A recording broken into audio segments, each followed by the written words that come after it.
Hi friends, welcome back to my channel. Medical and health related విషయాల కోసం నా ఛానల్ను సబ్స్క్రైబ్ చేసుకోండి.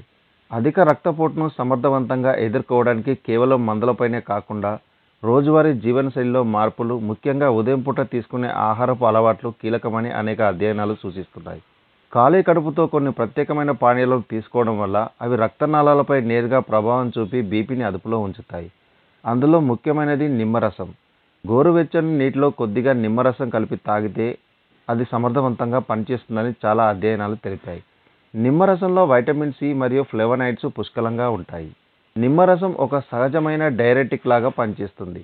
దీనివల్ల మూత్ర విసర్జన పెరుగుతుంది, తద్వారా శరీరంలో పేరుకుపోయిన అధిక సోడియం మరియు నీరు బయటకు వెళ్ళిపోతాయి. ఇది రక్త పరిమాణాన్ని తగ్గించి ఫలితంగా రక్తపోటును తగ్గిస్తుంది. ఈ వైటమిన్ సి రక్తనాళాలను మృదువుగా ఉంచడానికి, వాటి స్థితిస్థాపకత అంటే ఎలాస్టిసిటీని పెరుగుపరచడానికి సహాయపడుతుంది. దీనితో పాటు బీట్రూట్ జ్యూస్, ఇది రక్తపోటును వేగంగా మరియు సమర్థవంతంగా తగ్గించే పానీయాల్లో బీట్రూట్ అగ్రస్థానంలో ఉంటుంది.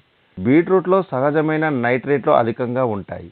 మనం బీట్రూట్ జ్యూస్ తాగినప్పుడు ఈ నైట్రేట్లు శరీరంలోకి వెళ్ళి నైట్రిక్ ఆక్సైడ్గా మారుతాయి. ఈ నైట్రిక్ ఆక్సైడ్ ఒక శక్తివంతమైన వాసోడైలేటర్గా పనిచేస్తుంది. అంటే ఇది రక్తనాళాల గోడలను రిలాక్స్ చేసి వాటిని విస్తరింపజేస్తుంది. దీనివల్ల రక్త ప్రసరణ అడ్డు తప్పుతుంది, ఒత్తిడి తగ్గి బీపీ తగ్గుతుంది.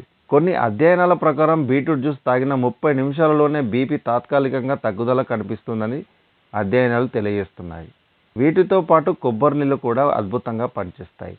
సహజమైన ఎలక్ట్రోలైట్ పానీయాల్లో కొబ్బరి నీళ్ళు ఉత్తమమైనవి. అధిక రక్తపోటుకు ప్రధాన కారణాల్లో ఒకటి శరీరంలో అధిక సోడియం ఉండడం. కొబ్బరి నీళ్ళలో సోడియం ప్రభావాన్ని తగ్గించే కీలకమైన ఖనిజాలు ఉంటాయి. కొబ్బరి నీళ్ళలో పొటాషియం సమృద్ధిగా ఉంటుంది. ఈ పొటాషియం కిడ్నీలతో కలిసి పనిచేసి అదనపు సోడియంను మూత్రం ద్వారా బయటకు పంపుతుంది.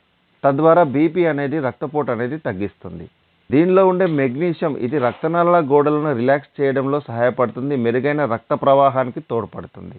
వీటితో పాటు గ్రీన్ టీ కూడా అద్భుతంగా పనిచేస్తుంది. దీనిలో ఉండే యాంటీ ఆక్సిడెంట్లో నిండిన గ్రీన్ టీ గుండె ఆరోగ్యానికి చాలా ముఖ్యమైనది. గ్రీన్ టీలో కెటెచిన్స్ అనే శక్తివంతమైన యాంటీ ఆక్సిడెంట్లు ఉంటాయి. ఈ కెటెచిన్స్ రక్తనాళాల లోపలి పొర యొక్క పనితీరును మెరుగుపరుస్తాయి. మెరుగైన ఎండోథెలియల్ పనితీరు రక్త ప్రసరణను సాఫీగా ఉంచి ధమనుల స్థితిస్థాపకతను కాపాడుతుంది. కొన్ని పరిశోధనల ప్రకారం గ్రీన్ టీలోని సమ్మేళనాలు యాంజియోటెన్సిన్ కన్వర్టింగ్ ఎంజైమ్ను అడ్డుకోవడంలో సహాయపడతాయి. అంతేకాకుండా వీటితో పాటు ఉసిరి జ్యూస్ కూడా చాలా అద్భుతంగా పనిచేస్తుంది. ఇది రోగనిరోధక శక్తిని పెంచే ఉసిరి రక్తపోటు నియంత్రణలో తోడ్పడుతుంది. ఉసిరిలో అధిక స్థాయిలో వైటమిన్ సి మరియు ఇతర యాంటీ ఆక్సిడెంట్లు ఉంటాయి. ఉసిరి చెడు కొలెస్ట్రాల్ మరియు ట్రైగ్లిజరైడ్ స్థాయిలను తగ్గించడంలో సహాయపడుతుంది. రక్తంలో ఏర్పడిన పూడికలను నివారిస్తుంది. ఇందులోని యాంటీ ఆక్సిడెంట్లు రక్తనాళాలపై ఆక్సీకరణ ఒత్తిడిని తగ్గించి వాటిని ఆరోగ్యంగా ఉంచుతాయి. సాధారణంగా మందులకు బదులుగా వీటిని మాత్రమే వాడడం సరైనది కాదు. సమతుల్య ఆహారం, క్రమం తప్పకుండా వ్యాయామం మరియు వైద్య సలహా మేరకు మందులు వాడడం ద్వారా బీపీని సమర్థవంతంగా అదుపులో ఉంచుకోవచ్చు. మరిన్ని మెడికల్ అండ్ హెల్త్ రిలేటెడ్ విషయాల కోసం నా ఛానల్ను సబ్స్క్రైబ్ చేసుకోండి.